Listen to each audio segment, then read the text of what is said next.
down and listen to records. Smell the cover, read all the verses. Tell me about your favorites on Vinyl and Vision. Hey everyone, thanks for tuning in to the latest episode of Vinyl and Vision, episode 16. My guest tonight is a repeat guest. It's David Tessier, local bohemian artist, musician, actor, musical director, number of different things that he can do. But I consider him to be my local Genesis expert, so I had to call him back in to go over this record, Genesis's Trespass. So this is a German copy, German pressing, somewhere between early 72 to mid-70s pressing. And one thing I forgot to bring out in the video actually was this. It's the lyric sheet for this record, which is very pretty, and it's in pristine condition. And I forgot to bring this to Dave's attention. I forgot to tell him to take it out of the record. I forgot it was there. But that is in there, so for anyone that was interested in buying this record, just know that will be part of it. It's a great copy. Dave is a super knowledgeable guy about Genesis, and so that's why I had to have him come back. So, no music being involved tonight. If you want to hear some of the music that Dave does, you go to his website, davidjtessier.com. Listen to the previous episode, episode 9, where Dave and I discuss Genesis's Nursery Crime album, which was also a German pressing, similar to this one that I have here, an early 70s edition. That is still available too, actually. So go to my page. I'll link it in the homepage here. Find this if you want it. Find the Nursery Crime if you want it, because that is a beautiful and great record. And that's it for now. Please do the things you do with the internet, please. Follow, like, subscribe, share, comment, whatever you want. Please. It's great. I would really appreciate it. I'm also on the social medias now. I believe I'm linking all of those in the homepage now too. The Instagram, the Facebook, the Twitter. If you want to tweet me please. Tweet me. Tweet me white. Isn't that stupid? That's stupid. Enjoy. Yeah. Well, it's good chat too. Cheers. Cheers. Thanks for coming again, Dave. You are my first repeat guest. Glad to be. That is lovely. I should try one more sip. Sure. Get a good feel for it. You are my local Genesis expert. Thank you. So I figured I'd have to call you in for another round. And only like the first 4 albums. I luckily picked up this one, which you'll see in a second. Love it. And so we mistakenly said on the last episode that Trespass was the first Genesis record, which it's not. Nope. And we knew this. We knew it. But we just were people at the time. discount the first one. I don't know why, but I always have as well. I think because the band themselves feel that Trespass was their first professional record, whereas the other one is really just demos. I mean, they didn't spend a lot of time on any of that stuff. And there's some strings. They managed to put on, I think, 2 songs, if I recall. But yeah, I think we could be forgiven. Yeah. Well, I forgive me. I forgive you as well. Thanks. I mean, I think when we were talking about it, when we talk in general, like when I'm doing this show, I tend to realize after the fact, it's like, oh yeah, I said something that was like I said the wrong thing, or I forget to say things. Like I'll start a story and then I'll just drop off and go and just get distracted by something else. It's like a squirrel running by and it's like squirrel. Yeah. Then, yeah. We're all guilty of that a little bit. Yeah, it happens to me a lot. So, but yeah. So we misspoke on that, and so if anyone did catch us on it, I'm sorry. We're sorry. We did not mean to offend. But yeah, it's not a great record anyway. I guess it's very. I don't listen to it. Yeah, I listened to it once today. It's a long record too. There's way too much on it. Well, that's what I mean. It's really a collection of demos. It's not like an album. Yeah. Trespass was an album they constructed. It was supposed to be those songs in that order. Right. And that you don't get that from Genesis to Revelation. I think the original release probably had less than what you heard today. Oh yeah, maybe? it probably had bonus tracks. Yeah. But it was like an hour long. But even yeah. I was just like, this is a monster of a record for a first record. Yeah. So no, you got There's a lot of extras that came out later. If I recall, I want to say there was like 12 songs originally on it. If only there was a way we could find out. Well, we don't care enough today. Yeah, no, we're not going to get into it. I mean, it's not really the purpose for tonight's meeting. And again, it's not that great a record. Sorry, Genesis. And well, I mean, I think that they would probably agree. And plus, you knew that they were like teenagers when they made that. Absolutely, yeah. I mean, so let me ask you this. So between the ages of 15 and 17 is what those members ranged in at the time that they were recording that record. So what were you doing when you were between 15 and 17? I had only just located my penis. So there. By 15? Really? I started a little late. Oh wow. You know, I was more into comic books. Yeah. Than what things like girls and stuff. But no, I just started to play guitar by the time I was 15. I've been playing violin for a long time, and I just started to play guitar and was super into Jimi Hendrix and Cream at that point. And I had a paper route. It's doing okay. I bought, let's see, it wouldn't be then. No. At that point, I had not yet bought my own guitar. But I did with a paper route the next year when I was 16. Oh, yeah. What was your first guitar? It took a long time. I mean, my first really great guitar that I bought. The first guitar I bought was a Les Paul, a 73 Les Paul Deluxe. Oh. With mini humbuckers. Yeah, to save a with little bit. With a repaired neck. Yeah. And it was $500 at Twin City Music House. Oh, Twin City. And they let me pay for it in installments each week because the guy who was selling it on consignment was friends with my older brothers. They all knew each other. They all went to school together. Oh, cool. So it was like, oh, that kid, sure. My first good guitar was a Stratocaster. It was 85 Fender Strat my parents got for me. I started paying for it, and then they paid for it outright. And the rest of the money I kept putting down on it, the guy just held for me, and we put it towards an amp later. Oh, cool. Because he wasn't allowed to tell me that they had paid for it. It was a Christmas present. Oh, cool. So I didn't officially really buy that one. That was a gift. But that worked out, though. Strat and a Les Paul, my first two decent guitars. Cool. And wait, so you bought the Les Paul when? 73? When I was 16. It was a 73. I bought it in 1986. Oh, okay. It was 87? 86. The end of 86 I bought it. Oh, okay. I had it for like 3 months, and it was stolen out of my house. Oh, jeez. Yeah, along with my buddy's bass guitar. Somebody heard us playing, and one time no one was there, they walked right in. Wow. Yeah, never seen it again. Happens to the best of them, really. I mean, these bastards always stealing gear. Interesting. You know, it's valuable. I mean, I don't know, what do they do with it? Sell it. How did people not like find out They it's still stolen? go to pawn shops because they don't ask top dollar for it. They're just like, what will you give me for this? So $25, I'll take it. And they give them a fake ID or something. Yeah. That's it. Yeah. Yeah, it sucks. Sons of bitches. Yeah, it's just like, of all things, like, okay, so so you're a thief, right? So you steal things because you know they're valuable, right? And then you sell them for like pennies on the dollar. Like, just so you can get your fix, whatever, you got a fucking crack habit or whatever. So it's like, oh, it's true. You hear about all these bands that are on tour, and like their shit gets stolen all the time, and it's like gear that they've had for years or that they've saved up for years to buy. I mean, because this shit's not cheap. I have an organ in there. It's $1,400 when I bought it. Right. If that gets stolen, I mean, luckily it's only in my house, so no one come to my house.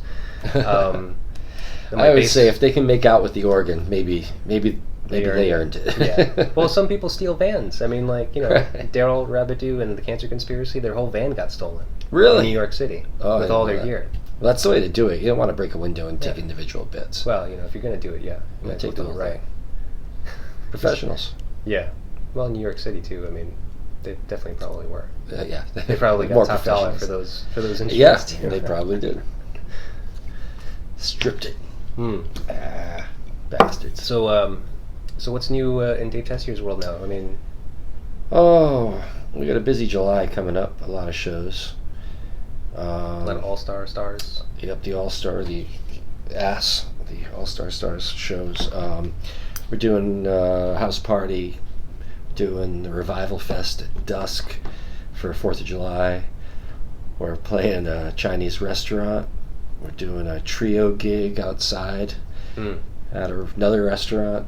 And we're doing, I'm excited about July 12th. We are doing at the News Cafe in Pawtucket the Dave Tessier All-Star Stars Rock and Roll Circus, Oh, cool. featuring the Tall Teenagers, Nice. who are fantastic. And we have a great ringmaster, local actor, comedian, musician, Aaron Blank. We have Ava Calorie will be performing, and we will have the Silhouette Opera Company performing, which is Mark Carter and Joe Auger. Oh, okay. They're an acoustic duo that Yeah. do covers and original stuff. Oh, that's cool. I Should haven't be seen those guys in forever. They're awesome. They do my Jesus Christ Superstar show whenever we do it. Oh, really? They're my two evil priests. Oh. Yeah, fantastic voices. Yeah, yeah. Seriously, two of the best singers I know of in Rhode Island, and no one knows who they are. It seems they don't get their due. Yeah. Well, I used to frequent Joe's open mic nights at the old Custom House Tavern. So you've seen their material. Oh yeah, and it was so epic. Like it was like every time I went, I didn't know them at first. And I remember going one night and I just saw what's his name, Joe Auger and Mark Carter. Mark's Bohemian Rhapsody. Yeah, that or the Sonny and Cher's I Got You Babe. Oh, I used to do that with him. Yeah, he'd flip the hair. Yeah. He's like, yeah. What? That was my idea. Was it? I'm pretty sure if you saw it at the Custom House, you saw it with me. You were there? Yeah, I used to go there all the time, and he was my buddy, and I suggested to him that we do that, and we started to do it. Well, he did it by himself. Oh, so he did it without me? Okay, that's cool too. Every time I saw him, he was by himself. Oh, we did it as a duo maybe 3 or 4 times down there, or back in those days. Yeah. And and it started with him. I knew he did a Cher impression, so I said, we have to please, let's do it. Yeah. Oh, he's great, man. He's definitely one of the best. Yep. Fantastic really. Singer, fantastic actor. I would use him more if I could. I'm glad he's coming out. It's going to be a lot of fun. So that's July 12th at the News Cafe. Is the cast even going to be out by then? It takes a couple days. Yeah, so maybe. So it'll be out by after July. If anyone's around. Happy 4th of July, by the way. Thank you. Last episode was St. Patrick's Day. Here we are on the 4th of July now. And the Cheers, Rockets America. red glare. God bless America. I don't want to give away anything, but this won't be out in time. I think we're going to cover Team America's America Fuck Yeah to open our set for the 4th of July. Nice. I think we want to show our appreciation for America while at the same time our appreciation for absurd comedy. Yeah. I guess. So we'll see how that goes. Is that at Revival, you said, or is it at the house That's show? the Revival Fest. We're on the inside stage at dusk Okay. at 8:30 in the evening. Right? in the evening. Okay. I think it's $5 Yeah. for the whole day. Oh, that's Great. that's bargain. Yep. Bargain, because I'm sure there's It's a lot like- of good bands. And it's this- from yeah. like noon until. I think it Late starts in the at 2, and 2, yeah, okay. it's a great lineup. And I'm ignorant to what it is because I have another gig that day. Yeah, I haven't looked into it. That makes sense. It's Yeah. it's better that way to kind of walk into a surprise and kind of see all the good acts. Well, we're going to walk in and set up and play is how it's looking like it's going to be, and then get to watch maybe 2 or 3 more as we're at the end of the night. Yeah. And we're playing, I don't know, Lakeville, Massachusetts. We're playing a house party until 5 o'clock in Lakeville, Massachusetts. Wow. So I think that's only like 45 minutes away. Yeah. So it should be all right. Cool. What could possibly go wrong? That's what I say. Famous last words. I'll have to check in with you on the 5th. On the 5th, we'll be playing the Oriental Pearl in Westport. Oh. 8-track classics, 3 sets of deep tracks from the 60s and 70s. Cool. Any cool gems in there that I might know? I like the Indian Reservation by Paul Revere and the Raiders. Oh, okay. Wow, you're going real deep. Yeah. Oh, we're We in the do Raiders. the old Manfred Mann, Blinded by the Light. Oh, that's a good one. We do, Crowd favorite, right? oh yeah.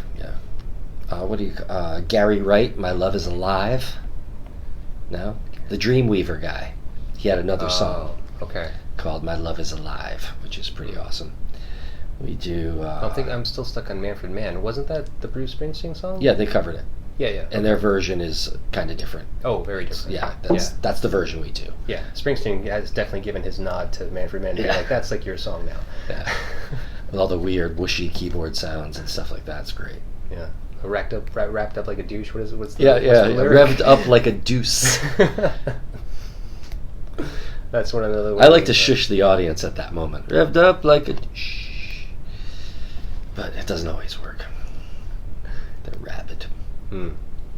So let's get right into it. Let me give you this. What have we got? Show me. I think you'd be kind of impressed by this because. Some Sonderpreis. Yeah, right? Isn't that cool, that sticker? So, last you were here, we talked about nursery crime. And the pressing I had was a German pressing. As a matter of fact, I still have that copy. Yeah, it's embossed on the back of the PRS. You still have the copy. Yeah, they never sold. I can't believe it. Because listening back to that record and to the episode that we did together, I was just like, this fucking record is so good. It sounds so good. It's just a great album. And I found this copy of Trespass, which is also a German copy. And the copy of Foxtrot that I had at the time of our last episode, which has since sold, was actually just like this one. I would actually say that I would venture to say that it was actually probably pressed around the same year, because it has that same sticker on the front. Or it had that same sticker on the front. I don't know who the happy owner is now and where it is, but it's out there somewhere. This is great shape. Yeah, again, right? Like, just fantastic, pristine, flimsy on the cardstock, on the jacket again, because it's a foreign pressing, like I told you before. Oh, look at that. The original label. That's lovely. Yeah, I guess as far as those labels are concerned, there has been a couple of different variations where they have the larger Mad Hatter head, and then newer issues of it have a smaller version of it. Okay, I never noticed that. Yeah, I mean, you'd have to see so many of them just to figure it out. Is that side You A? might want to take over Yeah, there. I got it. Yeah. So, If I smash it on the booze. oh, that booze, it's always getting in the way. Booze. So, This is gorgeous shape. yeah. Again, a little pressed. Like, remember how I was showing you the Yep. spine? Oh, absolutely. Yeah. I would almost venture to say that this is from the same person, like, but I've gotten this months after the fact. Like, I just got this recently. And that's why I had to call you up and get you in here, because I was just like, Trespass, this is... So airy-fairy, so pastoral, so except English. Except for that knife. And then there's a knife in it. Yeah. Isn't it groovy? These guys. I love this record. I don't love it as much as some of the other records. I find the second, third, and fourth albums to be really great, with a couple of small hiccups, if you will, in the energy, or just like some parts are a little slow. Yeah. Not tempo-wise, but just get boring, you know. Mm-hmm. I think all of those first three albums suffer from that to a certain extent in a couple of places, but in general they're great. This one, I think, stands up. It's as good as Nursery Crime and Foxtrot. They just, well, actually, yeah, no, I forget what I was about to say. It still has the knife. You know, each one of these albums has a kind of a centerpiece tune. Supper's Ready, the musical box. Boom, the knife. So I think this record stands up, and I think it doesn't get its due because there's no Steve Hackett or Phil Collins on it. Yeah, it's a little weak in the performance, maybe. It's a little clunky. Yeah, I would say. Yep, but a little for clunky. a sophomore record, And again, these guys were like 22 or 23 at the not time. even, because if Genesis from Revelations came out in 69, and they were between the ages of 15 and 17, that means... You're talking 18 to 20 maybe at this point, Tops. right? 15, 17, 18, yeah. Yeah, 16, 18. So, realistically speaking, when you were 15 is when you started playing guitar? 14, but yeah. Oh, okay. I 15, started 15 playing. was when you bought your first guitars. Yeah, yeah. I was given one when I was actually just before I turned 14. Or no, it was just after. It was right after my birthday. And then I bought my own when I was 15. And so it was a little, was it a Cort, C-O-R-T. Oh, okay. A Cort. Yep. It was all right. It's just tiny. It was this really small guitar, Oh, okay. but it worked. Yeah, that's good. Good to learn a guitar, obviously. Yeah. I wasn't recording anything until I was 18. What was your first recording? I did some guitar for a girl I knew. So this would have been when I was 18, just before going into college. A high school girl, a year younger than me, for her senior project, she went to Wheeler, and they did this thing. She could use the Brown recording studio, so she did a single, a 2-sided single, and I played guitar on one of the songs. That was it. Came in, did my thing there, and then the first record I did for real would have been. Well, what's for real? I went to a studio we paid for and we released it. I was like 23. Yeah. And what was that? That was Honeybone, my band Honeybone. What was it called? Yanker My Wind Off. Yanker My Wind Off. It was a tape. Uh-huh. Yep. And then we recorded and released. We recorded a bunch of stuff next that we didn't release. Then out of that session, we released a single called The Grasshopper a little while later. That was on 45-inch vinyl. And that was all I did with that band. Okay. And again, I was maybe 24 at that point. Cool. So in between that, like from your very beginnings, like buying your first guitars when you were around 15, 16 years old to 23, various just different bands you were working on, like nothing that was too serious, just... I kind of took it seriously once I got into it. And I had bands in school. I had a good friend of mine played bass, so he was there. I actually had 2 good friends who played bass. That worked out. Drummers were around. I managed to have a power trio going through most of high school. Oh, cool. And then out of high school, I joined up with that girl. She had, I helped her put a band together to a certain extent. No, I guess I didn't. She knew everybody but the bass player. I brought her a bass player. I didn't really help. It was my suggestion that we play out, though. Yeah. And she had asked me to play for her final school concert. I said, we should play out. So we played a couple of gigs, but we never recorded all together. I kept busy. Then I went right from band to band, and then for a little while I just did plays. I would say from when I was about 19 to 21, I played guitar at home, went to school for music, and then did plays at night. For the most part, I didn't really have a band at the beginning of college. Oh, okay. Huh. Cool, man. Yeah, something. Yeah. I was obsessed with it. Yeah, no, it seems that you had been very immersed in it from a very young age, and I was kind of singular. I didn't like too much stuff. I wasn't interested in a lot as a kid. Yeah. It was mostly comic books. I liked listening to music, and when I realized I could play, I liked playing violin, but I didn't ever put it together that I could play other things, that I wasn't just reading the dots. I don't know why. Yeah. But it wasn't until I realized, and I don't know what took me so long to realize, that a guitar would mean I could actually play like Beatles songs and stuff that I liked. Right. And that would be fun. It didn't ever occur to me till I was like 12. Huh. And then it became an obsession. And I stayed very limited. I still liked comic books, but mostly just guitar. Yeah. And I would imagine I was pretty difficult to hang out with for like till now, still. Yeah. Unless we're talking about something I like Genesis. Yeah. Well, that's funny. That's actually kind of how we met. Kind of. We met because I was serving at the Trinity Brew House and you came in for lunch break, and you were by yourself. But it's always a drawing point when a musician sees another musician and makes the connection that they are a musician, and they're like, oh, I can talk to this guy about music, because you had like a I don't remember which. It was Guitar World, I believe. Guitar World or something. Yeah, it was some kind of like music magazine or something, or catalog that was by your side, and it's just like, oh, you play music, huh? Yeah. It's like, nobody else buys those mags. It's so true. Guitar World, guitar. Dead giveaway. Yeah. Yep. It's like, oh, you do something. I gotta find out what you do. Yeah, man. Yeah. And it turns out you are a staple of the Rhode Island music scene yourself. Yeah. I was. Not so much these At days. that point, you were. At that point, yeah. I was working at Comic Book Superheroes was playing a lot when my old band, Grandizer Punch, was trying to get gigs. Yeah, I remember that name. You guys being around. I think we probably had even shared a bill then in that case. once, maybe or twice.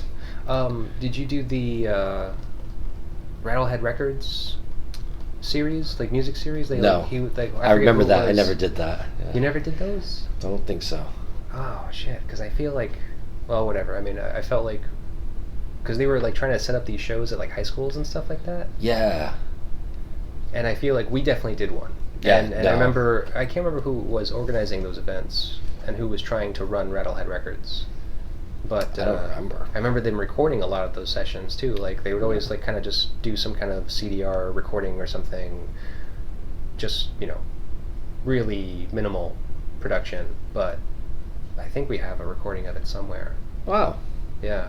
At a high school. Well, we like were in an auditorium. Yeah, it was like some high school. That's cool. I can't remember. That is really like cool. they hosted it for like, because I was already graduated. Yeah. But we were still playing, and they asked us to do this like high school gig. So I thought that was really strange because it was just like they actually like sold tickets, like it was like some after school show, and so kids at that school like bought tickets to come to this show, and I was just like, this is so weird. But it was really funny because it seemed like we were like rock stars, Right. And it's just because these kids are like, whoa, these guys are like not much older than us. And they're like selling tickets at our school, and we're buying them. Yep. It's like so weird. I don't know what the hell that was all about. It's easy to get kind of like the mass hysteria going when they're teenagers. Yeah. It's like, here's something. Right. It's something to do. Yeah. I never fell for it because I was already getting involved. Because I was playing when I was 15 too. I was already playing out. Yep. So it was just like anytime it was like a band's coming through, I'm just like. Yeah. I didn't have too much of a peer pressure problem. Yeah. I always had something else I was interested in if I don't want to do something. Right. But even that perception that you have of like these people being like, like untouchable type of like rock stardom people, like I never really had that. No. Because I was just like, I'm already playing out at clubs, so what? Like, yeah, I mean they're great bands. I'm sure they're great bands, but I don't care. They're just normal people. Right. Exactly. I don't know. That's how I always thought of it. I don't get starstruck usually. Every now and then. Easy to say till you run into somebody. Do you know for sure you don't get starstruck? I mean, there was a couple times where I got a little giddy, but not really. I mean, like who's one of the most famous people you've got to meet? I walked into physically John Amos, the dad from Good Times, 70s actor, big black man, great actor. Mm-hmm. Coming to America, Eddie Murphy. Mm-hmm. He's McDowell. Oh, it's right. His restaurant. Okay. He's a great actor. I used to love that show, and I walked right into him, and there he was, and he was himself. He's older, but he's this big, strong-looking man. Yeah. And I was just amazed, and I didn't know what to say. I went, John Amos. He goes, hello, looking down at me. He's such a big guy. And I just get flooded with cool memories of Good Times. He played a really great dad in Good Times. Right. I always liked the character. And I'm like, you are just cool. You're just cool. And all the pictures of all the movies and shows he's been in behind him, Now, in a similar fashion, but not starstruck, was a few moments later, I was down at Comic-Con up in Providence. Uh-huh. And you know who William Zabka is? The bad guy from The Karate Kid. Oh, okay. Johnny Cobra Kai. Okay. I have often touted how awesome a bad guy he was in a bunch of different movies back in those days. Right. And it was the same thing. I was just finishing talking to John Amos, and my wife yells, David, you love William Zabka. And I turn around and I said, William Zabka, I love... Hey, William Zabka! And he was psyched that I was like talking so nicely about him without knowing he was there. He was really sweet to me. Yeah. And we chatted for quite a while. I didn't get starstruck, but it was just super cool. Now I'm like, here's just a guy. I know you're a guy. Right. I know what kind of job you do. Right. And I just appreciate the fuck out of it. John Amos, I was like, you're my TV dad. I don't know why it hit me so hard. But that was it. John Amos, how weird. Yeah, that's a little obscure. But afterwards I was like, oh yeah. Right. I met Jenna Elfman the last time around. I'm like, she's very gorgeous. Janet Elfman? Jenna Elfman, Dharma and Greg. Oh, okay. Got to get up on your actors, James. I know. I've lost a lot of touch. I used to be very big movie buff, and ever since I have not worked at. Well, that's what I'm talking about. People from back in the day. Well, no, they're not that old. I mean, like that's references I can get them on board with, but yeah, the names are a little iffy for me. Jenna Elfman. Yeah, I mean, you tell me like where they're from, and I was like, oh yeah, that's right, I know them. And Lance Henriksen. Now, what about musicians though?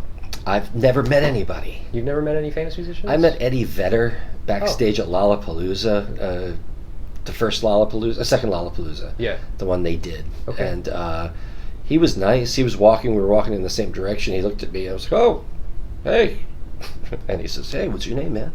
And he just chatted with me for a second because I had questions. It's like, so, yeah. Are you doing this song? Oh, no. Backstage? What were you doing backstage? Not backstage, I'm sorry. In the behind the stage area. Oh, okay. The walkway behind the actual amphitheater. Because it's a big people hang out. Yeah, right. Not. Okay. He had just come from backstage, and I had almost walked into him the direction I was going. I just saw him. I spotted him. Yeah. And I was just right next to him, and he was with a girl, and he looked over at me, and I'm like, hey, how you doing? He was very nice, but there was certainly no starstruck stuff there. Huh. No, I've met nobody. Well, Eddie Vedder's a pretty famous one. That's a big one. Yeah, I guess it's pretty big. I guess. Oh, Shannon Hoon. He's dead. Oh, yeah. Yeah, only briefly. Shook his hand. Good show. Chatted for a second. You know, Really? my buddy. Yeah, I know him. He's a good guy. Boom. That's it. Yeah. Both very pleasant encounters. It's cool. River Phoenix, he's a musician, actor, but he was very, very drunk. Oh, yeah. So I didn't really have any conversation with him. It's like, looking good. Good show. Yeah. That's it. I think that's all for musicians. Right. But so all those times, never like a big deal to you necessarily. It was just like obviously kind of momentous and at the time, especially looking back at it now, and especially those two, River Phoenix and Shannon Hoon. Oh yeah, I knew how big they were at the time. But yeah. Right. But now with them being gone is like even that's even worse. It's interesting. Yeah. But yeah, what are you gonna do, man? Everybody dies. It's true. So, what was I gonna say about this record, huh? Well, what can you tell me? You're my expert. You're the guy you're my local source for Genesis information. So, if I remember correctly, I want to say this was recorded at Trident Studios. Correct. It's the first time they say they were in a real studio. Right. So they count it as their first real record. Mm. They had been working on these songs live for a long time, as opposed to the from Genesis to Revelation songs, which are basically just written and then recorded. They didn't really play out too much at that point. Somebody had kind of scouted them. And yep, Jonathan King was his name. He was an older boy who had been at their school, and he graduated and somehow got a job at some record company and signed somebody who had a brief hit in like '67. So he was kind of a bigwig or something when he came back to school to visit. Yeah. And they apparently accosted him and gave him a tape. And he liked that they sounded like the Bee Gees. And then he thought, oh, I can be a genius producer. So he paid for them to record from Genesis to Revelation. But he also is responsible for all the weird strings that are on a couple of the songs. Yeah. Because he was going for a certain kind of style. Yeah, clearly. Something that Genesis was not necessarily. They were not into it at all. They were glad to record. But after that, they got rid of John. Actually, I think John Silver, that drummer, left. And when they got John Mayhew, they got kind of a boost because he was a much more professional drummer. He had been playing in bands prior. Yeah. So at this point, you have the lineup of Peter Gabriel and Tony Banks, who are school friends. You have Mike Rutherford and Anthony Phillips, who are school friends. Anthony Phillips played guitar, and they had a rotating drummer seat, which was initially filled by Peter Gabriel, strangely enough. A lot of people don't realize. Yeah, he started as a drummer and initially played drums, but he was a better singer than Anthony Phillips, so they made him the singer. Probably more theatrical would be my guess. Yeah, it definitely worked out for them. Yeah. I'll say. A good move on their part. So Anthony Phillips was considered by the rest of the band the guiding light. He was the primary songwriter. He was a big part of the whole influence of the 12-string guitars. He plays the electric guitar in this record, and we'll talk about that later. He has a pretty aggressive style when he needs to. And apparently he kind of had a breakdown after this and didn't want to play in front of people. He had tremendous stage fright. Yeah. And so he quit, and they thought they should quit, and he told them not to. but they really thought that without him they couldn't do it, Right. which is really amazing. But when they decided to go on, they decided to clean house and get rid of their drummer as well, because they felt that he basically was keeping up as opposed to propelling them. Yeah. And then they put out the ads and got Phil Collins and Steve Hackett not long after, a couple months if I recall. Yeah, that had been pretty quick because the next record was only released like a year after this. Right. So. And a lot of that material was already being worked on while they were recording this, apparently. Right. Yeah. Yeah. From what I understand, a bit of the musical box was part of Anthony Phillips Mm-hmm. that carried over. Oh, okay. I'm not sure which part, but that sounds right to me. What else is there to say about this album? Yeah, it's kind of a beginner's effort. You hear where they're going with it, and Yeah.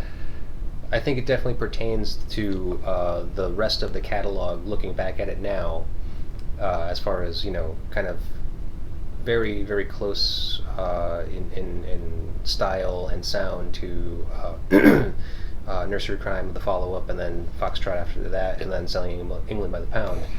All of those are very similar in sound, whereas Yep. that very first record, which obviously now we've kind of discredited as their first Blah. in general, which Data had a very different feel, because if no one has listened to it, I only listened to it today, and like I told you, it just sounds like Jefferson Airplane, really. I love the early Bee Gees, but yeah, Early Bee Gees, yeah. I mean, it does not sound like Genesis. It has a kind of very the point. distinct 60s psychedelic rock sound to it. Yep. So this was definitely very much of a... I don't think there's any electric guitar. I think it's all acoustic and piano. I don't remember. Yeah. I remember now. I mean, I have a horrible memory. But yeah, it was definitely way mellow, not very prog sounding, not a lot of very experimental sounds or No. structures, nothing like that. So No. Another bit of info on this, if I recall correctly, Tony Banks always considered himself a piano player, and he wasn't comfortable playing the organ, and he felt that this album was the first time he got a handle on it. Okay. And I think it has great organ playing on it, so Yeah. I don't know where he was at beforehand. Huh. He's the primary keys player, correct? Yeah. Yeah. Okay. That's strange. Yeah. Well, let's give it a whirl and let's try to listen up to that. Listen up for that. You look like a Buddha. Some of the lyrics, good God. Yeah.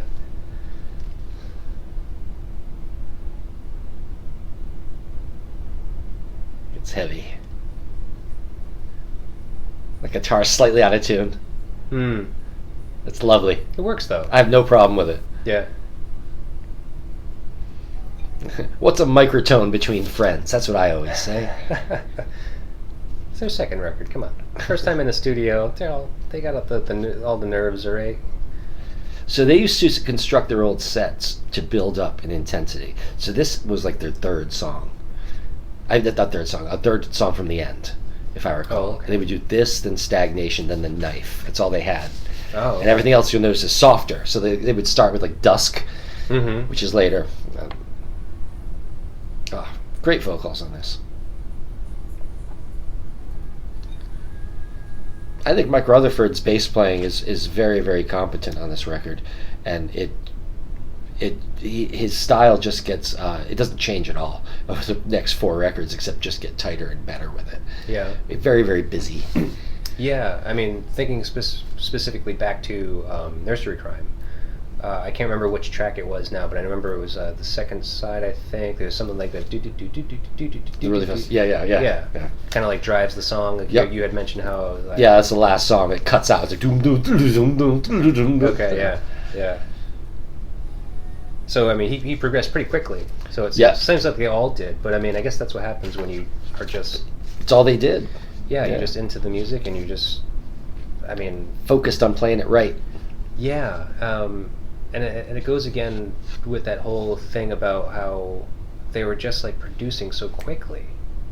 I mean, like Yeah. seriously, for to bang out a record in a year, like nobody does that anymore. And No. I'm not even speaking about the physical aspect of like getting it pressed and getting it out, because that takes time too. Yeah. More time these days, especially to press vinyl. It didn't cut out, just feedback. This is very proto-Genesis right here. Yeah, This no. breakdown. I mean, this is clearly the beginning of like where their career was going to take off. Like, Well, or it what are sounds the like what they were going to be, yeah. Exactly, yeah. Great organ playing. Great guitar playing.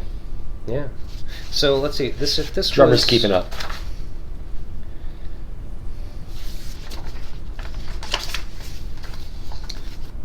Recorded June through July 1970. Released October 23rd, 1970. This pressing is a post-March 1972. It's as old as me. Oh yeah? March 2? No, But the record, the first, not this one. The original record is as old as me. I was Oh. born October 1st, 1970. Oh, okay. Cool. But yeah, I guess this one's a little younger. A little bit. Just a couple years. Wow. Well, maybe it says post 72, so I guess it could be somewhere Anytime between after, yeah. 73, 74. This sounds like something off of Foxtrot. With the flute. I'm having a hard time differentiating their records Yeah. because I never had a good relationship with Genesis, so Yeah. I just recently have kind of been exploring their records and Listening to give it them- all at once is... Yeah. It's very similar. 2 or 3 listens at a time. I have a hard time with the the final side of Lamb Lies Down on Broadway. I still don't know which song is which on that. I couldn't tell you. I've listened to it tens of times.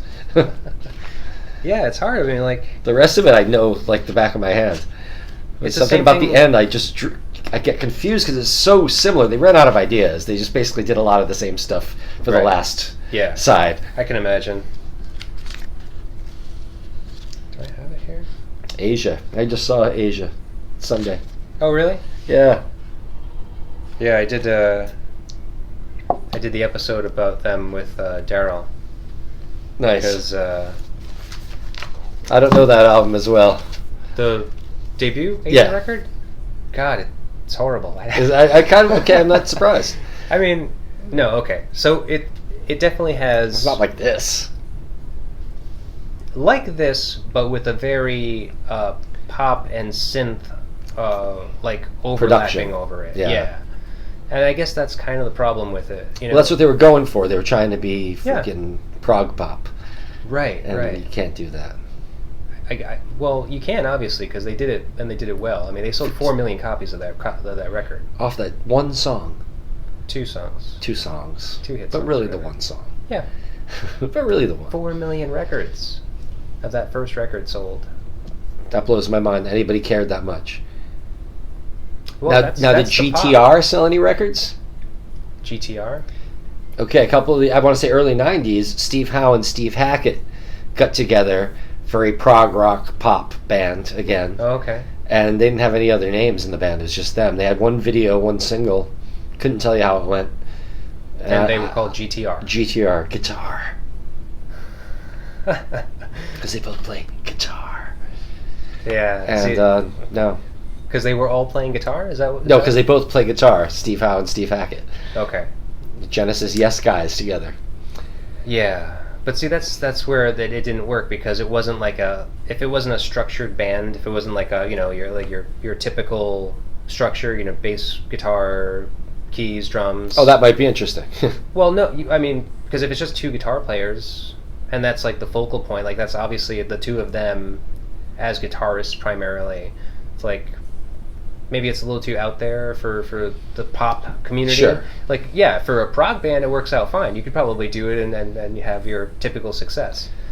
No, they if had you're a trying lame to have band. it be, yeah, if it's just trying to be like a pop mainstream success thing, it's like it's Well, not they gonna were a work. band with the 2 of them.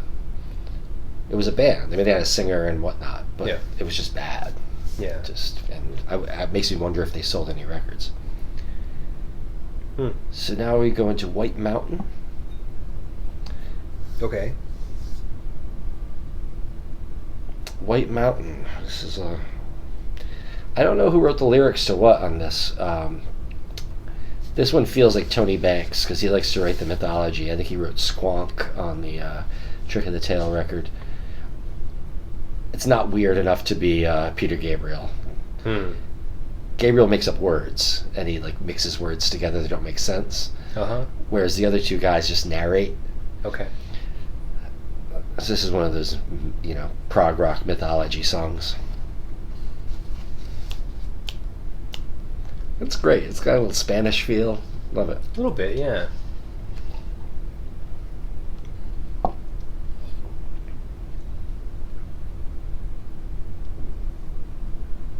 Peter Gabriel has always had that voice too. Yeah, that kind of weird rasp. Yeah. Yeah. I mean, considering he seems like he was probably, very childlike during this recording, really. I mean, even if he was the oldest, he was 17, 18 years old. Yeah, tops, right. But he's always maintained that voice, because even later on in his career, he still has that same sound to his voice. It's very strange. Do you know he went back and re-recorded the vocals on a live album? Really? The Genesis live Okay, album? Genesis had a Lamb Lies Down on Broadway recording in its entirety. Okay. But there were some issues with the recording of the vocals where they cut in and out, or he wasn't near the mic enough, and the guitar, apparently something went wrong with the recording of the guitar. And they remastered it, and he went in and he redid like 90% of the vocals. And Steve Hackett fixed a couple of guitar parts, and they released it, and it sounds great. It's you would not know, unless you A/B'd them, and then when you A/B them, you realize how much better he sounds now than he used to.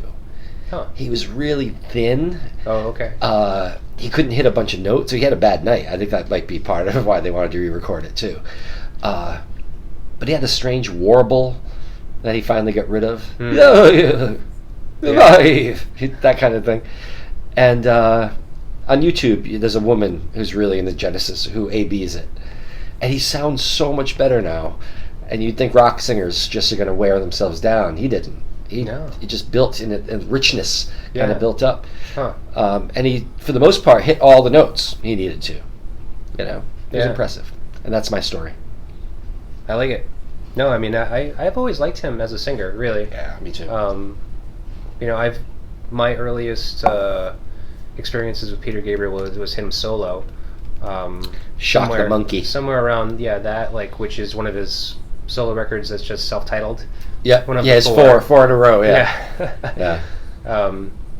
I think So is the first one that's not, maybe? I think it's the first one that doesn't, that's actually has a title to it. Yeah, even though So, then So. Us, and but yeah, Shock the Monkey. Games Without Frontiers was another single. Okay. When I was in high school. It was a great, weird song. Yeah, and what was the other big one? Oh, then I think it was probably either So or Us. It was Sledgehammer. Yeah, that's So. Okay. That was a monster record. Yeah. Tons of hits off of that. It was so good. Right. Yeah. So that's kind of like what I remember most, like being a kid and like kind of watching MTV and seeing those videos. Oh yeah, In Your Eyes. Oh. Sledgehammer. The Big Time. The Say Anything soundtrack. Don't Give Up. Yeah. Oof. Murderers, all of them. But so that was, and so I always loved singing from all those songs and my experience with those songs. I've seen him live a few times. 3 times. Always great. Always sounded good. The last time he was a little heavy and slow, but he still sounded fantastic, and the band sounded great. Yeah. He wasn't climbing all over the place anymore. Yeah, well, it's unfortunate that it tends to happen with the singers as they get older, is that they usually can't hit the same notes. Their voice literally changes. Yep. I mean, it's just something that happens. You can't keep up with that same... I've heard conflicting things. I've heard them say, like, Pavarotti, his voice, that the classical tenor's voice don't mature till the 30s. I've heard stuff like that. Okay. I've heard all sorts of different things. I think some people just don't have the same wear and tear. Yeah. And they're not using it for the same stuff. Right. So Pavarotti, apparently his last performance, he lip-synced or something. It was outside and it was freezing cold, and he couldn't sing. And so they went on with it and they lip-synced. But up until he died, apparently he was still very vocally strong. And that's doing some pretty serious stuff. Now, I do believe that he couldn't hit a bunch at the top anymore, like what you're talking about. Right. But I wonder like how much is it wear and tear. The dude in the Zombies, his voice has changed incredibly, but he's still, if anything, he's hitting those high notes like stronger now. He's belting them as opposed to hitting them legitimately, right, like he used to. He used to be very soft with the high notes, yeah. and now he's kind of like, she's not there. He's kind of screaming it out, but I don't hear any like loss of. No, he's a great range. Example because I went to see them on that most recent reunion tour doing the Odyssey and Oracle, and it was amazing. And he's saying, it was great. Hold your head up. He sang the hell out of that. That's high. That's some high stuff. Yeah, no, I was very impressed with how well he sounded for his age. Mm-hmm. You know, I mean, he's an older guy. He's probably mid to late 70s, right? Oh, gotta be so. In the 70s. I want to say early 70s. I want to say he just had his 71st. Mm-hmm. Either he or Rod Argent just turned 71. Okay, so it's gonna be close. Yeah, But either way, I mean, it was very impressive. Apparently, the thing that happens when we all get old is the loss of control. That the voice starts to waver, mm-hmm. and that's not necessarily the range, not necessarily power in certain spots, but the control of pitch apparently starts to go as the muscles weaken. Mm-hmm. Well, fortunately, I've been pitchy forever, so no one will notice. We move on to Visions of Angels. Visions of Angels. Is it, or Pictures of Angels? Isn't that something that Peter Gabriel, that was like one of his suggestions for the band's name before they landed on Genesis, something like that? I don't know, maybe. It was something weird like that. Maybe. They used to use it on their flyers. Say, Genesis Live, Visions of Angels all around. Huh. It's weird. A pretty psychedelic song, I guess. They all have their moments of psychedelia, for sure. Yeah. Like, for the most part, they sound very straightforward. Like, even now, not so psychedelic. I mean, it sounds very kind of typical, folky. Yeah, this one's nice and easy. You could hear just the chords and like, identify them, as opposed to when it's all like... But as it's building, like, you hear that little weird organ in the background. It's very alien-like sounding, and then it builds up. Modulation. Yep. I don't know. Well, I'll save it for later. But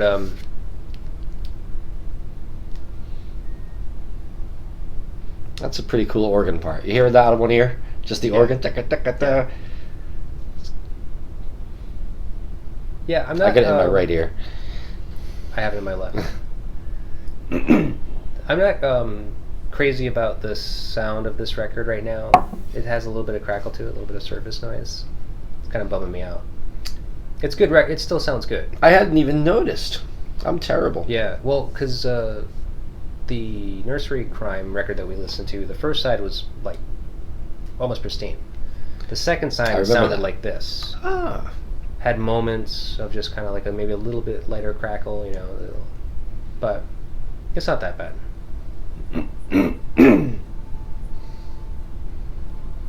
So we were talking about psychedelic sounds, landscapes, or whatever that they do in their music. This one's still pretty mellow, pretty... All the instruments are very normal. Yeah. But now what are they doing with it here? They go somewhere. That's weird. Yeah, that's their thing. They always go somewhere weird. Yep.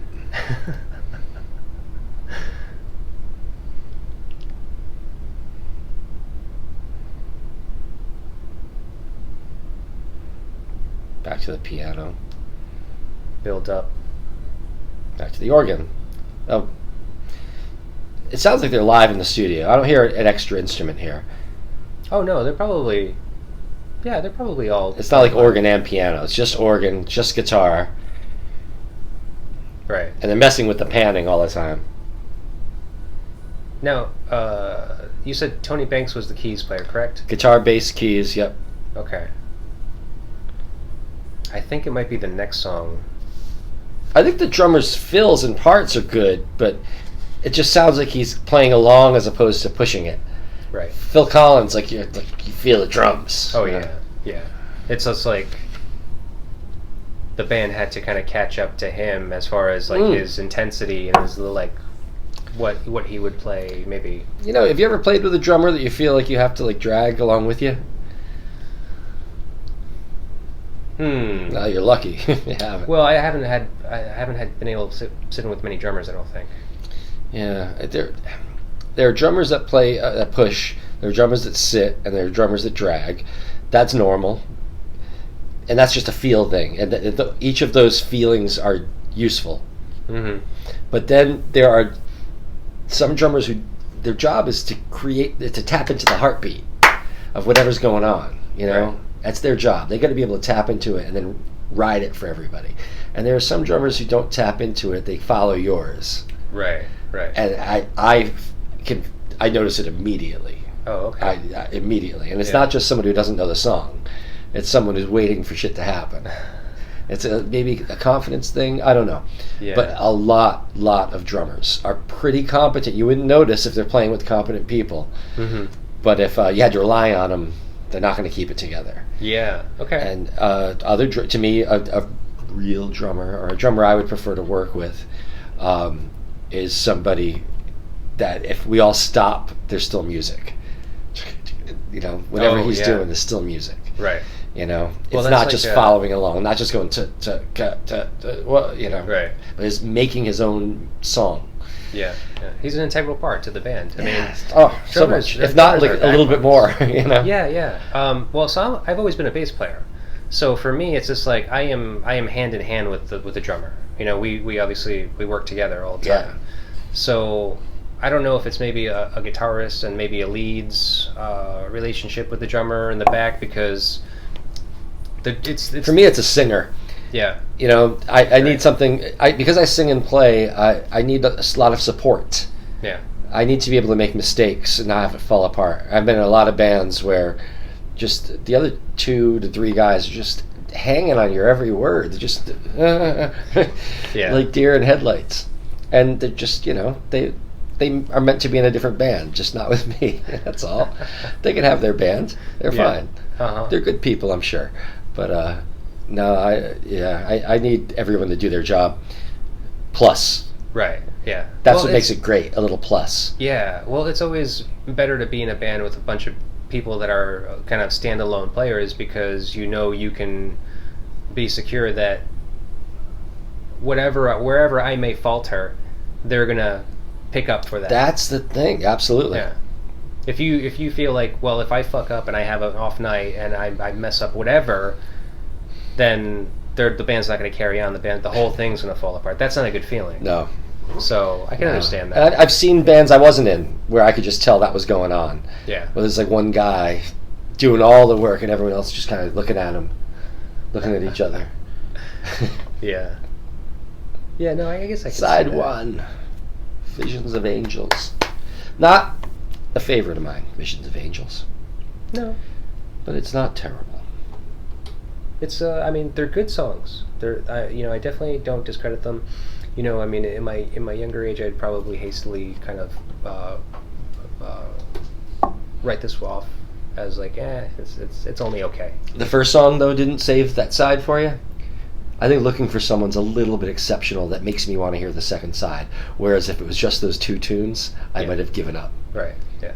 Yeah. Well, that's the weird thing about records and the way they used to make records, was that they probably did that purposefully, you know. Whereas now it's just like you just look for the single no matter what. Because that's not the way they played live. That was Yeah. the thing. They realized that, I guess, that they better put something kind of slamming at the beginning, Right. with some energy.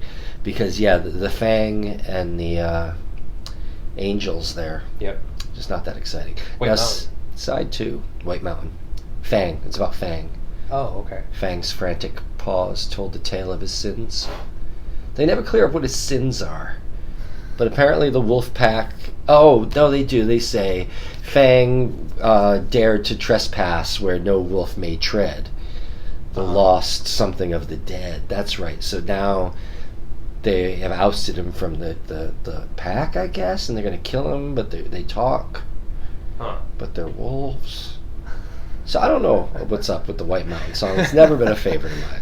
Okay. Yeah, no, I mean, it's more of that flowery poeticism or something that I'm assuming Peter Gabriel is responsible for? I disagree in this case.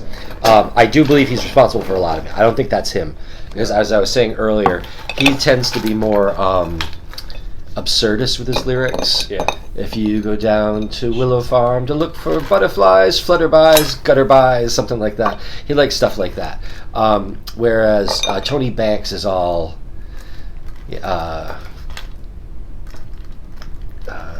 what's it, like, mythic. He writes. I think he wrote the lyrics of "The Fountain of Salmachus" from Nursery Crime. I believe. I think White Mountain is him. But we could do the research, find out. But that's my guess, just from experience listening to their lyrics. Oh wait, White Mountain and Dusk had been worked out by Banks and Rutherford before deciding to record the album. The whole group worked on the music for Stagnation. It's not giving me anything about who did the lyrics. However, Rutherford, that's what I was saying earlier. The Rutherford and Banks lyrics I can generally not tell apart. Though, as it turns out, actually, looking at the whole catalog of work, Rutherford is very much more the love song guy. Okay. I now realize. So he wrote, Off Selling England by the Pound, More Fool Me was his song, which is very, very, lovely little acoustic love too. But yeah, from what I understand, Tony Banks, he liked to get weird and wordy. Because I know he wrote the words to. This is why I have this opinion now. I'm putting it all together. Tony Banks wrote the words to "Firth of Fifth," which is Off Selling in England by the Pound. That song and the lyrics have a specific style that I believe I recognize elsewhere, and that's why I'm forming opinions as to which ones Tony Banks wrote, without any real knowledge. Okay. So I could be full of bunk here, but my guess is that the Wolf song was Tony Banks. Yeah. I'm going to save Peter Gabriel. Okay. We'll have to fact check that later. I think Stagnation is Peter Gabriel. I think you're right. I think I just saw that. That's the one about like nuclear war. Oh, geez. So I love the second side. I think it's great. Yeah, this is a pretty short record overall. Well, it's only 6 songs, right? I mean, a little lengthy track list. I think the longest song is 8.5 minutes. Okay. 8:55, The Knife. And that's the last song. Okay. Not so bad. So this to me is the blueprint of the later Genesis. Yeah. It's like, oh, it's a beautiful summer day. There's grassy hills. Gabriel's singing, particularly delicate. And you start to hear his water imagery, which he uses for the rest of his career. Yeah. But buried. They bury his vocals at the top. Yeah.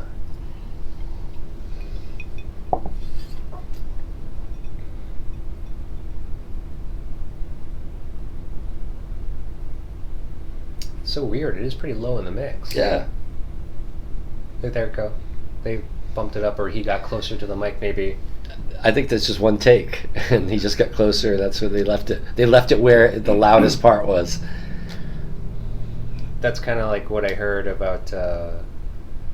We were talking Funhouse last episode. Don Gallucci produced that. Yeah. He was a keyboard player for the Kingsmen, famously recorded Louie. Yeah. So he was saying how when they went to record Louie, the at the time rock and roll was not a big thing, and recording engineers especially kind of like put their nose up to the whole thing, being like, it's like, what are these guys doing? Yeah, they're coming in here hooting and hollering and acting like jackasses, and so they had like placed everything like for a standard recording session, and the singer was very nasally. The Louie singer? Yeah. Okay. So they were asking the engineer, it's like, hey, do you think we could just like turn that down a little bit or something? And he's just like, that knob, you see that knob right there? It's like, that knob doesn't move. Like this guy was just being the asshole, just being like, no. Like you guys are doing something wrong in there. Like we don't touch this. No one touches this knob. Yeah. It's set for magic all the time. So we don't fuck with this. So their answer to that was like, oh, okay, well, how about we change the mic setting? Oh, I want to talk about that. change the mic setting. We'll do it more like a room mic. So we'll put it up on a boom, and it kind of recorded this whole room sound, and that's how Louie got that sound to it. It was much more naturally reverby. Yeah. And it was because of that. They just like the engineer wouldn't change the levels, so they were like, okay, well, let's change the placement of the mic. And where we sit, yeah. Yeah, and so the singer was kind of like shouting from a distance to the mic instead of being up close on it. Sure. So, yeah, that can have something to do with the... I've experimented with that. One of my bands, the drummer was very wealthy and had a very big house, and we used his very tall ceilinged room to record one day, and we tried a bunch of different things. So one was the one mic thing, the one good tube mic in the room, and trying to like separate ourselves, and it sounded really authentic. It sounded like shit for us, but it's like, okay, for Elvis, that's fucking great. We got good here. Well, so that effect that they did on the keys, do you know how he did that? Yes, I do. Oh, okay. Do you? Well, I think I heard the story recently, so... Oh, from what I understand, and that's why he uses the L series Hammond organs. They don't have a 2-switch. Most Hammond organs, folks, have 2 switches to start it. You have to hold one and then you hit the other. But the L series has just 1 switch, and the M series. And so when you turn off that 1 switch, the organ goes, meh. So you have to turn the organ off and on. Yes. To get that drop pitch. Yep. Right. That's what I believe he's doing. That's what I heard. Yeah. What I heard was a simpler version of that, just saying that he turned the organ on and off. Yes. But I was just like, knowing that. You can't do that with a C3 or a B3 organ. Yeah. It means like warm up time, right? Yep. Like if you flip it back on. You have a generator that like starts the motor. Yeah, it doesn't work at all. You can do it with a Hammond Porta B, because that's the 1 switch. Yeah, apparently the guy in the Genesis tribute band had to have a special switch installed because their vintage organ had the switch replaced, and it didn't work. It just turned it on and off. So they had to like get an old one to make it work just for that one song. Jesus. Well, how fun though. I bet. That's really fun shit. No, that's a great like kind of example of like guys that are like pushing the envelope in discovery, just trying to discover their instrument, discover what's possible. Because, no one had done that prior to this probably. There had probably been no successful pitch shifting That's a good on point. recording, really. Good point. 70? I mean... Yeah, not successful, now not musical and well done. Right. I mean, now they have... Maybe Frank Zappa did it, but... Yeah, but was he recording in 70? Yeah, he was. We started in 66. But he wasn't doing any of the weird, like, psychedelic stuff. And he was weird from the beginning. Oh, wait, shh.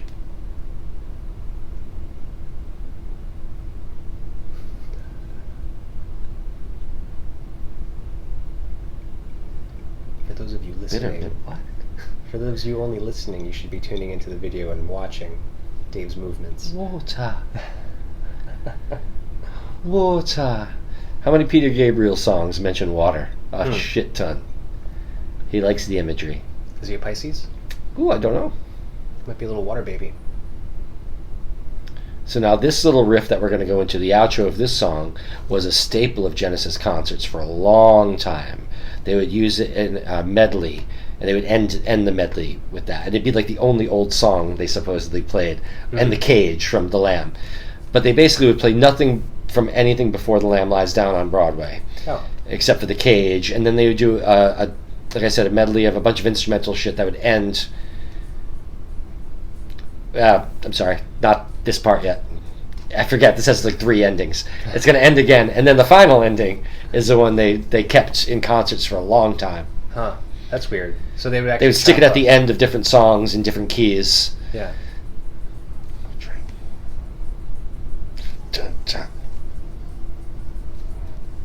Passionate vocals. Yeah. I want a drink. You said it, Peter. Wash out the filth that is deep in my blood. It's filthy. This song about nuclear war. I don't get any of that from the lyrics. I only know that from reading interviews. Oh, wow. I'm like, you're making that shit up. Yeah. That's a stretch. It's a stretch, Peter. But I'll drink to your health. Here we go. It plays on flute first, but now this builds into this big organ riff. Big organ riff. You said it. My your 12-year-old, big jokes soon to today. be 13 in 3 days, Oh. Jack, he's discovered That's What She Said. Oh, that's good. It's all over the place. It's all over the place. But does he know what the reference is? Yeah, no, because we're very, okay. very clear with our children. Oh, okay. Yeah. Well, because he used to do it for everything. Right. And we had to Right. explain to him, listen, unless it sounds dirty, just don't do it, all right?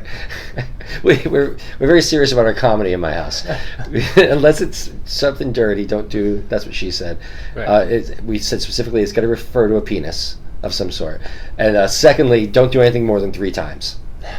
That's it. It's not funny anymore. It's true. I've instilled this in my children since birth. 3 times. Cool. That's a good rule. I gotta teach my kids that one. No more. That's what she said. There's one. Yeah. As soon as my kids get a laugh, it's just like, I'm gonna do it again. I'm gonna say it again. 3. I'm gonna say it again. Well, you do laugh for the 3. And the 4th one just Right. comedies and 3s. Everybody knows that.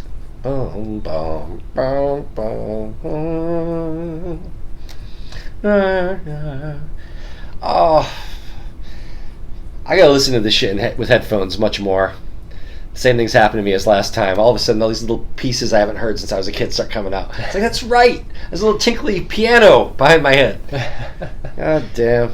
When you were a kid, did you normally listen on headphones? Nope. Nope. Okay. Only at night when it was late. So most right. of the time I had it blasting. I liked it vaguely loud. And then headphones were never by choice, but always was cool. I mean, especially when you want to listen at night and you don't want to disturb anybody. Yeah. You don't want to let anybody know what you're doing necessarily. Dusk.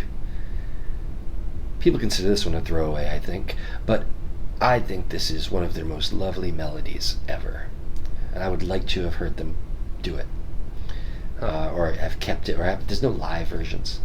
No. From the way it's opening, it doesn't sound like a live song. Like you wouldn't really throw that in the set. As boring as they may have been live. Yeah. I mean, that is it a Maybe British? at a Celtic Woman show. Is it a British thing? Because I think They're so afraid of looking stupid. they look stupid standing still. I agree, but I think that it's like this whole thing about reserve and civilization. All right, Oh. you Brits lost me. Oh. But the other band that comes to mind when I think about this immobility on stage is Oasis. Have you ever seen them play live or some at least video footage? Videos I have, yeah. They're just so boring. Oh, they don't. Yeah, they're They asleep. don't move. They're asleep. Yeah, it's It's amazing. Like they literally, they're like, Yeah. it's like aggressively. Are you having fun? Do you enjoy doing this at all? Right. I feel bad that I made them come. It's just it's like a classical trained musician, as if they're reading the music, and they have to just kind of focus on what they're doing. You gotta roll with it. And not very boring. I'm with you. Creedence Clearwater Revival. I've seen some footage of those guys. I find the music great. Yeah. But outside Stones? of Fogerty, is just he's very intense. He's fun to watch. But the rest of the guys, it's like, why are you there? Really? John Entwistle made a career out of that, though. Looking He in was different, good though. right? Oh, man. but he was the best bass player to ever walk, right? Yeah. Oh, that's I mean, funny. Keith Moon makes up for all the difference. I mean, he's the spectacle that he would put on, I'm sure, was legendary. So. And then we break out, and it gets kind of sucky here. It's hit or miss with the flute. You introduce the flute to any song, it's just I don't know how I feel about that. It's true, and most of the time he nails it. This, I don't think, is one of those times. It's nice. It But is nice is easy. Nice is in tune. Yeah. Nice isn't hard. No. I gotta say, getting back to the rest of the song, once they take one of these excursions, always impresses me. Mm-hmm. They either it's well thought out or they're just pretty clever. So how do they do it here? Oh, they just stop.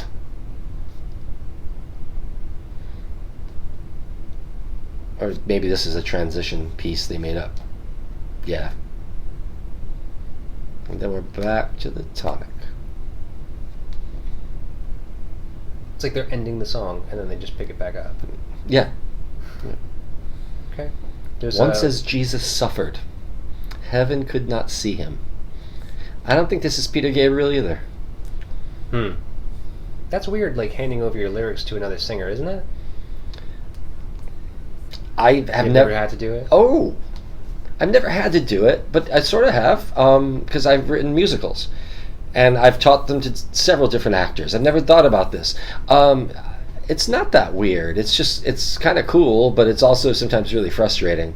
Well, I think that would probably depend on the singer and their ability. That's it. Right. So in my band now, I've only given one of my original songs to one of the other guys. It's an old song. And we did it in a set, and I felt bad he didn't have anything to sing, because when we do the originals, he basically this is our percussionist vocalist. He's mostly regulated to singing some high notes and a couple of call and responses in the original stuff, because I do all of my lead vocals in general. But I gave him one, and he was fantastic, and it was really kind of cool to have somebody else singing my words. Now, being the singer singing other people's words, the knife bothers some people, but then to me, I'm like, what can you sing then? If you can't sing other people's words, you're kind of lost as a singer. Yeah. Well, I mean, doing covers and stuff like that, I mean, obviously you have to sing other people's words all the time. All the time. But it's not like they're looming over you, watching you, and being like, you're oh, fucking this song up. So that's different, sure. Yeah, I mean, it's like if you're in the band with the person I type hadn't thing. thought of that, yeah. Or if you're working in some situation like, like in a play, and you have actors that are singing the music that you've written, Yeah. I can imagine that seems kind of strange. Like I think about songs I've written, and I'm like, I would never want to see anyone sing these songs. I mean, I might, only because they could probably do better than me, but then I would be resentful. I hear you. But I am intrigued by that. Like the idea of like all these guys that are actually just like songwriters. Like they just write songs, Yeah, and they sell and just send them out, yeah. Yeah, and then all these other. Uh-oh. I think you. Was that me? I think that was a nudge. Wait. That was me. Let me just bring it back a little bit. Is this the beginning? Yeah. Sorry, guys. We're just gonna bring it back just to make sure that was not a flub. For those of you listening at home, we didn't start this right at the top this time. But we'll cue you back in when the vocals start. Yeah. So I know a buddy of mine watched. He queued it up at home so he could listen to it while we talked about it. Are you serious? Yes, absolutely. Oh man. Oh, now we fucked him up. Okay, and 1, 2, 3, vocal. Tell me my life is about to begin. That should help. Thank you, Dave. That's perfect.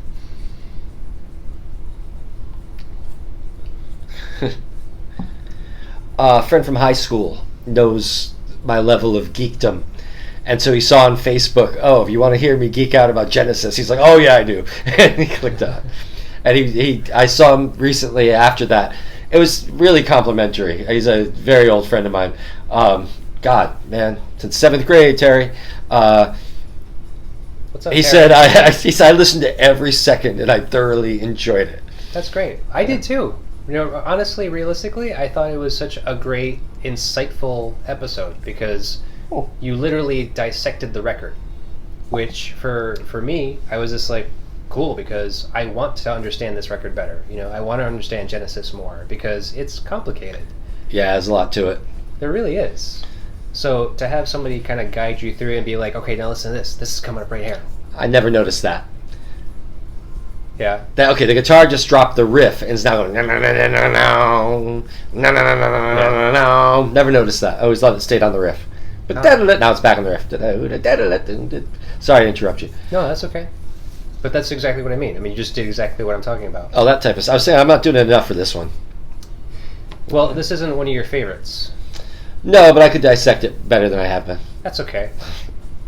I mean, this song was Genesis's favorite closing number for a long while, up until Supper's Ready.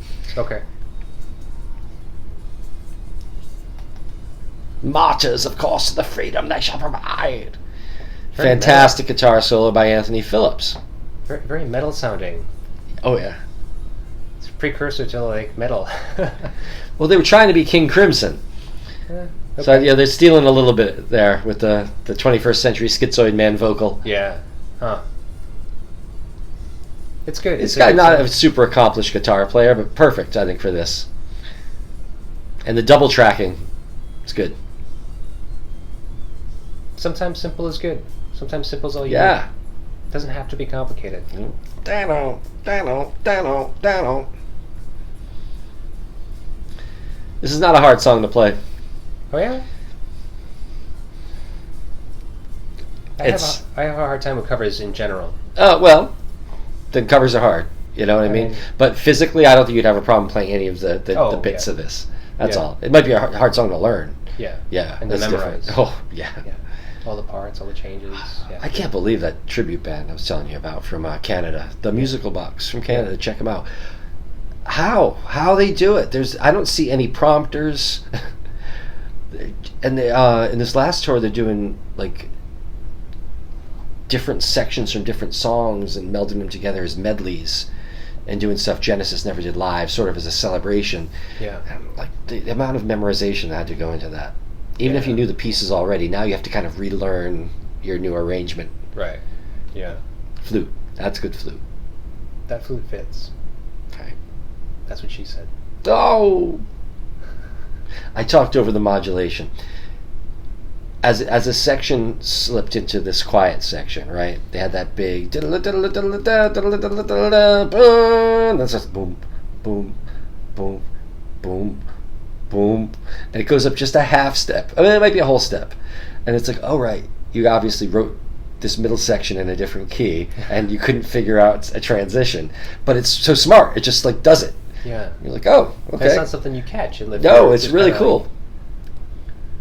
Huh. But that basic doom doom doom, it was just a step down at the end of. I mean, the rest of the song was a step down from this, and it's going to go back, I believe. Oh no, it stays in this key for the rest. Now this build-up is genius. So they were young. I don't know who they were copying. I'm assuming they're copying somebody. But the way this just keeps building up with the same vocals and the noise building, I thought it was really smart and cool. I mean, that's Like just copying the Beatles. I mean, that's just what they're excellent at. They're just so good at doing All that this. weird shit. Fire over their heads. Doom, doom, doom, doom, doom. And all of a sudden it's like Black Sabbath. Yeah, right.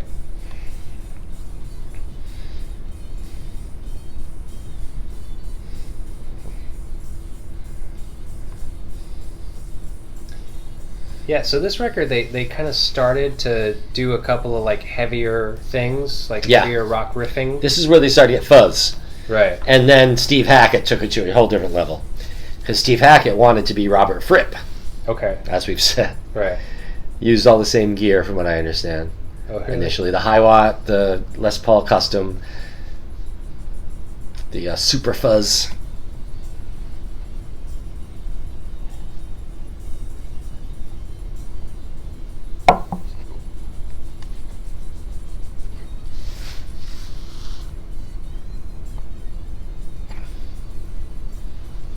It's classic bluesy guitar playing there. Very different from Steve Hackett, actually.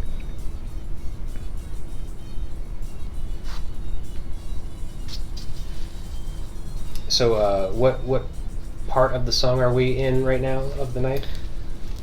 We are in the pre-outro build-up. Pre-outro. Yeah. These I would say guys. we're at the end of the middle section. Yeah. Nice.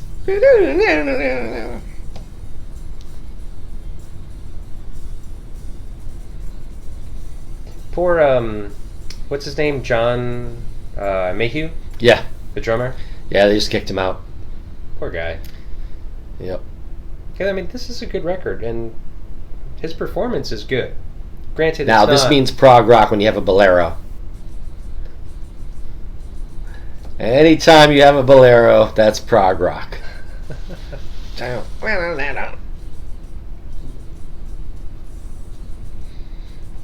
Tony Banks with the... It's like, I'm just going to do this all day. My forearms don't hurt.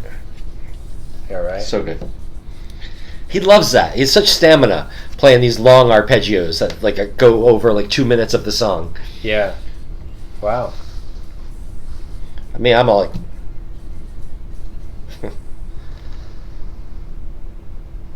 Now we need some bass. Where's the bass?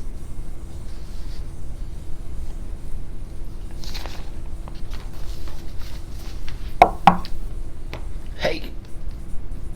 I love this. Now it's major. We were minor. Now it's major. We're crazy. What the fuck are we doing? So I love this here. The serial numbers on the on the inner sleeve. Well, that's fuzzy. That's going to be that can't get no satisfaction pedal that everyone had. It almost sounds like a horn. It's so distorted. Yeah. You don't know which pedal it was exactly? The wedge-shaped tone bender. The Maestro tone bender. Maestro? Maybe not. Maestro. Might have been Gibson. Gibson. I've seen one of those. But it's a wedge-shaped metal box with box. one... the silver ones and brown ones with one button and two knobs on the back.